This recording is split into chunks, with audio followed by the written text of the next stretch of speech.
देख रहे हैं द मोबाइल इंडियन और हमारा सीरीज चालू है जिसका नाम है रिपोर्ट कार्ड 2018 और इससे मेरा साथ दे रहे हैं Faisal. Hi Faisal, welcome to the show. And Rohan. Hi Rohan. अभी तक हम आपको कुछ कंपनियों के रिपोर्ट कार्ड दिखा चुके हैं और आज जिस कंपनी का रिपोर्ट कार्ड हम आपको दिखाने वाले हैं उसका नाम है Samsung. So here we go with report card 2018 Samsung.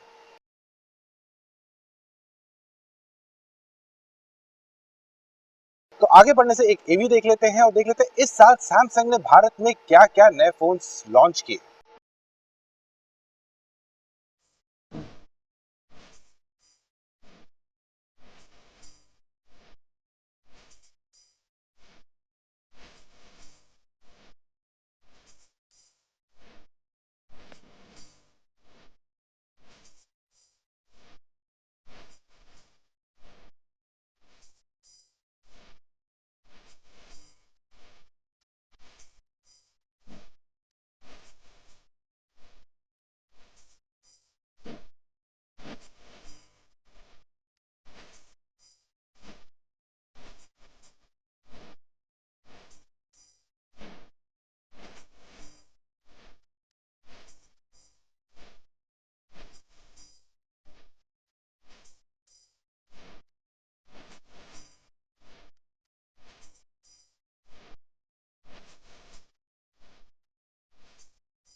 इस साल भारत में सैमसंग ने 24 फोन लॉन्च किए हैं starting from around 10,000 Rohan and going up to 80,000 के बीच में उन लोग ने फोन्स लॉन्च किए हैं और उनका एवरेज सेलिंग प्राइस बन के आ रहा था 30,000 रुपए।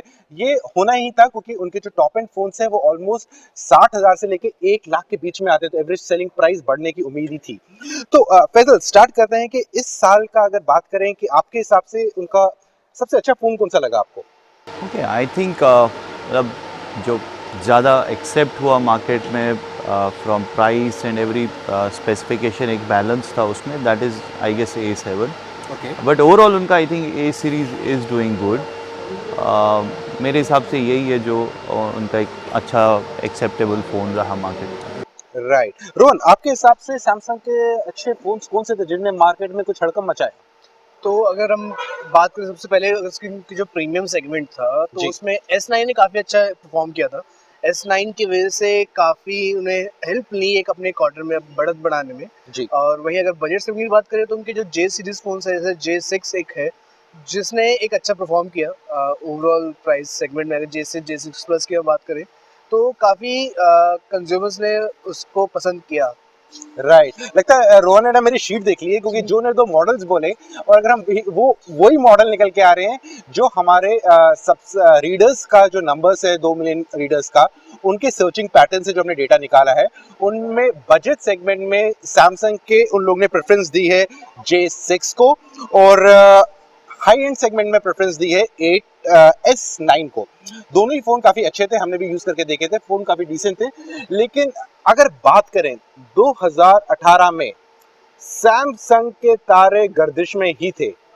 अपनी पहली पोजीशन बरकरार लगातार नहीं रख पाए, डिफरेंट क्वार्टर में ऊपर नीचे हुआ, उनको काफी जबरदस्त टक्कर दी थी Xiaomi ने। लेकिन एक चीज जो Xiaomi ने अच्छी की थी पूरे साल भर में वो ये था कि कंटिन्यूअसली अपने फोन मॉडल्स लॉन्च कर रहा था। वो दूसरी बात है कि प्राइस और स्पेक रेशो में थोड़ा मार खा रहे थे, लोगों ने उनको नकारा है बहुत जगहों पे उस चक्कर में। लेकिन ओवरऑल उन्होंने भी कभी मार्केट में ऐसा नहीं दिखाया कि हम कुछ कर नहीं रहे हैं, कुछ ना कुछ कर रहे थे। आपके हिसाब से फैजल 2018 का प्लस पॉइंट सैमसंग के लिए क्या थे? मुझे लगता है एक चीज़ from like overall strategy point of view, एक पहली बार आई थिंक दे एक्सेप्टेड कि ऑनलाइन की तरफ थोड़ा हमारा फोकस जाना चाहिए और जो उन्होंने कोशिश की, so which is I think encouraging from Samsung point of view. दूसरा अगर हम देखें, हाँ मतलब one of the largest manufacturing plants they open जो उन्होंने इंडिया में खोला, जिससे एक तो ठीक है, हमारे मेक इन इंडिया को, डोमेस्टिक कंजम्पशन को एक बढ़ावा मिलेगा, बट वो इंडिया को, भारत को एक एक्सपोर्ट मार्केट की तरफ भी लेगा। एक्सपोर्ट हब बना सकते हैं। हाँ, क्योंकि 2020 तक उनका प्लान है वो 120 मिलियन कैपेसिटी पहुंचाने का, और हमारे यहाँ पे मुझे नहीं लगता हम 80-90 मिलियन से ज़्यादा कंज्यूम कर पाएंगे। सो 30-40 मिलियन डेफिनेटली एक्सपोर्ट्स की तरफ जाएगा। सो वो एक डेफिनेटली एक बूस्टर है सैमसंग का ओवरऑल में यहाँ पे अगर देखें। राइट। और तीसरी बात जो है सैमसंग में अगर हम देखें, इट्स द ओनली ब्रांड जो हर एक सेगमेंट को केटर कर रहा है। जी बिल्कुल सही। अभी और कोई ब्रांड नहीं है जो उस लेवल पे पहुंच पाए कि हर एक कस्टमर के लिए, हर एक सेगमेंट में किसी न किसी कस्टमर के लिए कुछ ना कुछ है। और एक और चीज़ जो है, yes from shipment point of view या सेल्स पॉइंट ऑफ व्यू हमने थोड़ा सैमसंग को देखा स्किड होते हुए टू नंबर 2, बट अभी भी अगर हम इंस्टॉल बेस की कैपेसिटी, इंस्टॉल बेस की बात करें तो सैमसंग के हमारे एस्टिमेट्स के मुताबिक लगभग 130 मिलियन एक्टिव यूज़र्स हैं अभी इंडिया में। जी। जबकि Xiaomi जो डिस्टेंट नंबर 2 है, Xiaomi के मतलब 50 या 60 मिलियन से ज़्यादा एक्टिव यूज़र्स नहीं होंगे। यानी कि एक्टिव यूजर इस टाइम पे जो सैमसंग के फोन भारत में यूज कर रहे हैं वो सैमसंग का आंकड़ा है 130 मिलियन। 130 मिलियन के आसपास, but that would be feature phone plus smartphone. Right. Rohan, आपके हिसाब से इनका प्लस पॉइंट क्या रहा सैमसंग का 2018 में? 2018 में अगर सैमसंग की बात करें, एक तो उन्होंने काफी लॉन्चेस करे थे। आपने देखा कि 24 डिवाइसेस, वो भी अलग अलग प्राइस बैंड, ये नहीं कि एक पर्टिकुलरली प्राइस बैंड कॉम्पिटिटिव आप उस पर लॉन्च कर रहे हैं। उन्होंने जे सीरीज से अपना बजट सेगमेंट कैप्चर किया, ए सीरीज में अपना मिड रेंज कैप्चर किया, और जो एस सीरीज है उसमें उन्होंने फ्लैगशिप कैप्चर किया। सैमसंग के लिए हमेशा प्लस पॉइंट भारत में ये रहा है कि जो उनका प्रीमियम सेगमेंट है एस सीरीज, वहाँ पे कोई कंपटीशन नहीं है। अगर आप देखेंगे कि एप्पल एक है, लेकिन एप्पल का भी एक क्लोज्ड इकोसिस्टम, एक काफी लिमिटेड शेयर्स है। वहाँ पे सैमसंग को अभी कोई टक्कर देने वाला कोई ब्रांड आया नहीं है कि सैमसंग की मार्केट शेयर को अच्छे से खा ले।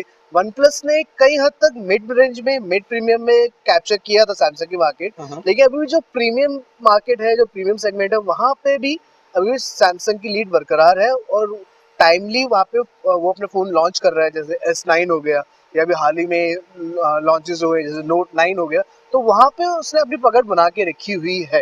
राइट। सो मेरे हिसाब से अगर देखा जाए तो प्लस पॉइंट इस सैमसंग के लिए क्या रहेगा 2018 का रिपोर्ट कार्ड में, वो ये रहेगा कि एक सैमसंग एक ऐसा ब्रांड है जो डिफरेंट प्राइस सेगमेंट्स में ऑपरेट करता है।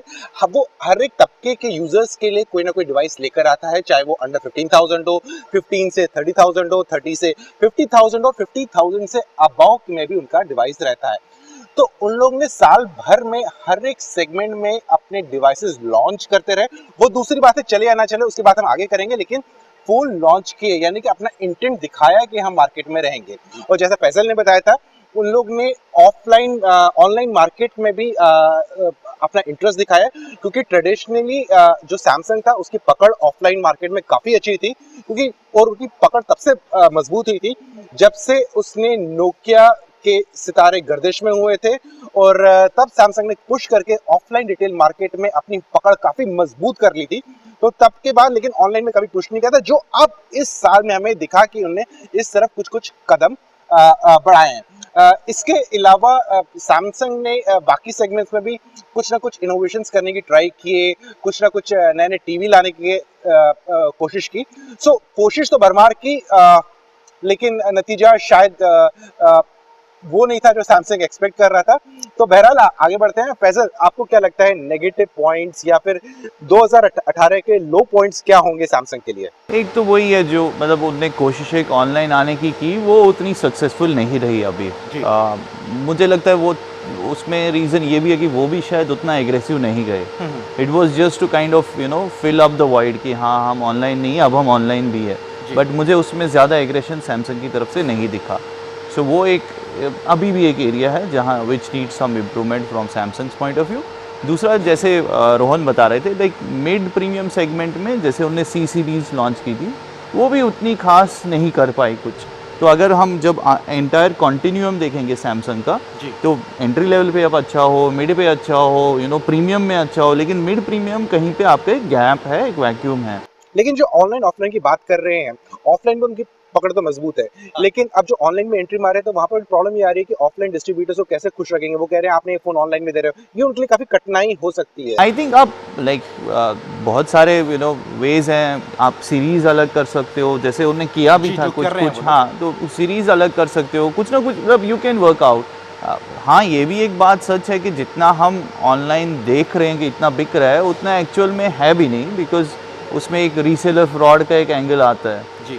जो कि दिखाने के लिए बिकता ऑनलाइन है, लेकिन वो एक्चुअल में ऑफलाइन बिकता है। तो Right. इतनी भी ये भी सच बात है कि ऑनलाइन उतना भी नहीं है कि 40%, और जो हम दिख रहे हैं अभी भी offline still dominates and still has its relevance है। बट वही है कि मुझे लगता है वो कर सकते हैं वो वर्कआउट कि कैसे ऑफलाइन और ऑनलाइन को इकट्ठे चला रहे हैं। राइट रोहन, आपके मुताबिक 2018 का सैमसंग के लिए लो पॉइंट्स क्या होंगे? तो सबसे पहले बात करें तो आता है उनके अपडेट साइकिल्स के ऊपर, जो एक मेजर प्रॉब्लम रही है सैमसंग के फोन्स में।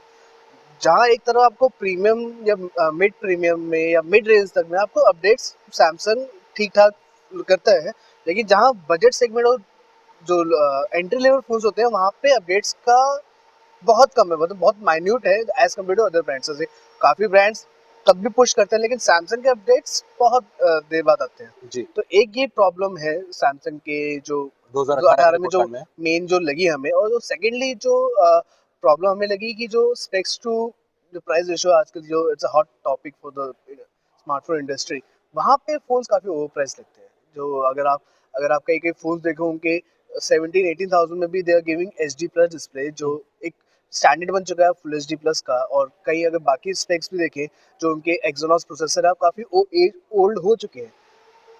वहीं अगर आप कॉलकॉम के 660 आप देख रहे हैं या मीडियाटेक का P60 आप प्रोसेसर देख रहे हैं जो काफ़ी पावरफुल है, तो वहाँ उस टर्म में भी सैमसंग थोड़ा एक बिलो स्टैंडर्ड नहीं कहे, हाँ, थोड़ा बट पिछड़ता हुआ नजर आ रहा थोड़ा था। सा पिछड़ता हुआ नजर आता है, थोड़ा सा अंडरडॉग दिखाई देता है। तो एक ये प्रॉब्लम रही है मिड, अगर आप बजट सेगमेंट। और वही चीज Xiaomi ने एक कैप्चर की थी कि Xiaomi ने स्पेक्स टू एक अच्छा आपको रेशियो दे रहा है, आपको अच्छे स्पेक्स दे रहा है, आपको अच्छे डिजाइन दे रहा है, आपको सब कुछ दे रहा है, लेकिन वो सैमसंग अभी अच्छे से कैप्चर नहीं कर पाया वो सेंस। राइट। मेरे मुताबिक मुझे ये लगता है कि अगर सैमसंग का 2018 का रिपोर्ट कार्ड के मेन जो उनका डाउन पॉइंट रहा है वो ये रहा है कि काफी लंबे समय तक सैमसंग एक चहेता ब्रांड हुआ करता था कंज्यूमर्स का, उनके चॉइस लिस्ट में सबसे पहला ब्रांड आता था, लेकिन 2000 में उसके कदम डगमगाए हैं, खासकर प्राइस को लेके, क्योंकि जैसे रोहन बता रहे थे कि प्राइस टू स्पेक रेशो में मार खा रहा था। इस जगह पे बाकी हैंडसेट ब्रांड्स ने बाजी मार ली। हम हमेशा उम्मीद कर रहे थे कि हर क्वार्टर के बाद कि इस बार अब सैमसंग बाउंस बैक करेगा, अब सैमसंग बाउंस बैक करेगा और कुछ अनोखा चीज करेगा, लेकिन वो हमें दिखने को नहीं मिला। लेकिन टॉप एंड सेगमेंट में उसने अपनी पोजीशन को काफी मजबूत करके रखा है। S9 जैसे कि हम लोग स्टार्टिंग में बताया था, काफी अच्छा उसको रिस्पांस मिला है। उस जगह में अपनी पकड़ उन्हें मजबूत रखी। जहां उनकी पकड़ ढीली हुई है वो हुई है एंट्री लेवल सेगमेंट में और मिड एंड सेगमेंट में। लेकिन ये वो सेगमेंट है फैसल जहां पर ऑलमोस्ट 70% के फोन खरीदे जाते हैं, 70% की खरीद फरोख्त होती है, सबसे ज्यादा कंज्यूमर इसी सेगमेंट में रहते हैं। तो यहाँ पर उनका जो एक पकड़ थी वो काफी हद तक ढीली पड़ गई और उम्मीद की जा रही थी कि सैमसंग बाउंस बैक करेगा, लेकिन पूरे साल भर में ऐसा कोई मौका नहीं दिखा कि जहां पर उन्होंने एक्चुअल में कंज्यूमर्स के लिए कुछ बाउंस बैक किया या कंज्यूमर्स के नहीं अब तो मुझे सैमसंग में शिफ्ट करना है। लेकिन ये तो हो गई 2018 की बात करते हैं 2019 का आउटलुक। आपको क्या लगता है 2019 सैमसंग के लिए कैसा रहेगा और क्या क्या उम्मीद की जा सकती है? देखिए, जैसे मैंने लाइक पिछली बार बोले जब हम Xiaomi की बात कर रहे थे, तो Xiaomi के लिए थोड़ा लग रहा है कि जो उनका पोटेंशियल अपॉर्चुनिटी एरिया है वहाँ पे कंपटीशन अब थोड़ा एग्रेसिव हो जाएगा 2019 में जी। सो हो सकता है कि जो वो कुछ और चैलेंजर ब्रांड्स है वो Xiaomi का शेयर खा सकते हैं, विच मीन्स सैमसंग एक बार फिर शायद नंबर 1 पे आ जाए। जी। But that is not something कि वो सैमसंग की कुछ कोई उन्होंने कोई प्रोएक्टिव स्टेप लिया, वो मार्केट डायनेमिक्स चेंज होंगे उस हिसाब से हो सकता है। जो मुझे लगता है 2-4 चीज़ें सैमसंग को करनी पड़ेंगी, उसमें से एक सबसे बड़ी बात है कि सैमसंग में अगर हम अभी भी देखें, सैमसंग उसकी प्रेफरेंस है जो आफ्टर सेल और सर्विस में बिलीव करता है। जी। नाउ फॉर्चुनेटली और अनफॉर्चुनेटली मिलेनियल्स उसमें बहुत कम बिलीव करते हैं कि सर्विस कैसी है, सर्विस क्वालिटी कैसी है। अगर आप देखोगे अभी भी आपके आसपास जो एल्डरलीज हैं वो सैमसंग को इसलिए थोड़ा प्रायोरिटी और एक थोड़ा उसको रैंक हाई करते हैं कि इसका सर्विस सेंटर है, थोड़ा रिलायबल, एक ट्रस्ट फैक्टर है सैमसंग में। तो वो सैमसंग को रियलाइन करना पड़ेगा कि मिलेनियल्स के साथ कैसे हम कनेक्ट करें, जो कि अभी नहीं बन पा रहा है कनेक्ट। वो डेफिनेटली एक एरिया है। सेकंड, जैसे कि मैंने बताया ऑनलाइन, ओके दिस ईयर उन्होंने बताया कि हम ऑनलाइन में हैं, बट नेक्स्ट ईयर उनको कुछ करना पड़ेगा सच में ऑनलाइन में होने के लिए। हाँ, पुश करना पड़ेगा हाँ, चीज़ अपने आप को। थर्ड जो उन्होंने एक अच्छी चीज़ की थी एंट्री लेवल पे, उन्होंने टाइजन को फेज आउट कर दिया। टाइजन होता नहीं अब कहीं भी।